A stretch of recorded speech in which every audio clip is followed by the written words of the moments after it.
What's going on, everybody? So I am in the midst of watching the NFL Combine, and the first group of offensive linemen has been completed. They did the field workouts, they did the 40, they did everything that they needed to do on the field. And some guys that stood out to me are obviously guys like Garrett Bowles. There was some concerns with his off-the-field issues from when he was younger, but now he has a wife, a kid.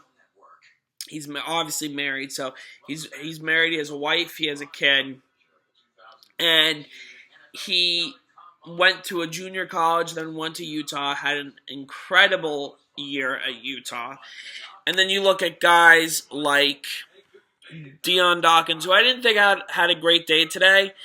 But he tore it up at the Senior Bowl, so who knows? And this is just in the first round, or in the first group.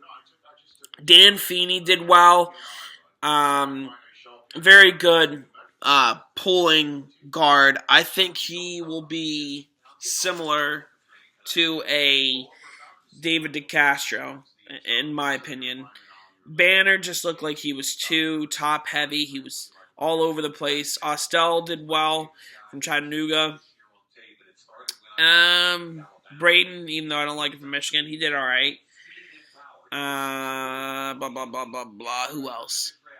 Jermaine Illumina from Texas A&M. He did very well. There's a guy that I wanted to bring up that I really had never heard of him before I did my data sheet and before I watched him in the 40 and I watched him in the field drills. I have a guy who I think is going to be a mid-round steal, and actually they're just saying Forrest Lamp's pro comparison is Zach Martin, so that just proves how athletic and how good Forrest Lamp is going to be, and he's going to be in this next group, so I'm interested to see how he does in the Combine. But a guy that I wanted to talk about, who I think could be a third to fourth round pick for us, that could be somebody who we could bring in and develop at tackle, because I do think that Alejandro Villanueva is not going to be in the league till he's in his mid-30s. I'm telling you that right now, and he's already getting a little bit older because of the fact that he was in the service before he came and played in the National Football League. So, a guy that I really, really like is a guy by the name of Aviante Collins from TCU. He is, and this is according to WalterFootball.com. That's where I get all my draft stuff. So that's who I have my information from. He is 6'4", 295. His hand size, they didn't post on there. I don't know why. But his arm span is 33 3/8 inches. But 34 reps up on the 225 bench press. His unofficial 40-yard dash was a 4.78. His official was a 4.81. And his 10-yard split was a 1.69. This is a fast and physical offensive tackle. And I think his footwork was outstanding today. Absolutely outstanding. And a lot of people don't think that we would go offensive lineman. Well, you also got to think, why is Dallas so good year in and year out? Especially with the running game. Why are they so good? It's because they're offensive line.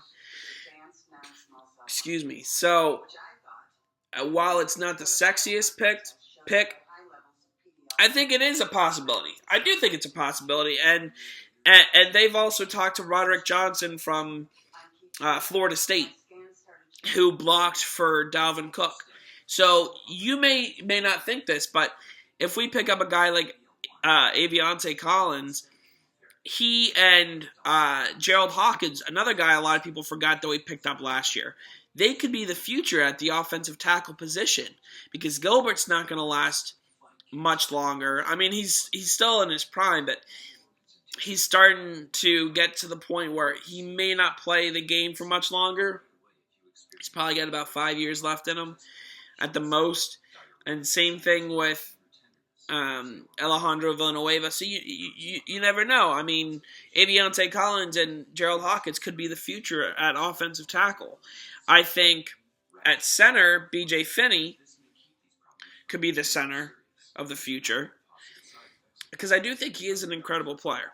So that was just a little recap on the offensive linemen today, who I liked, who I didn't like, and I will get into the running backs and then post that video afterwards.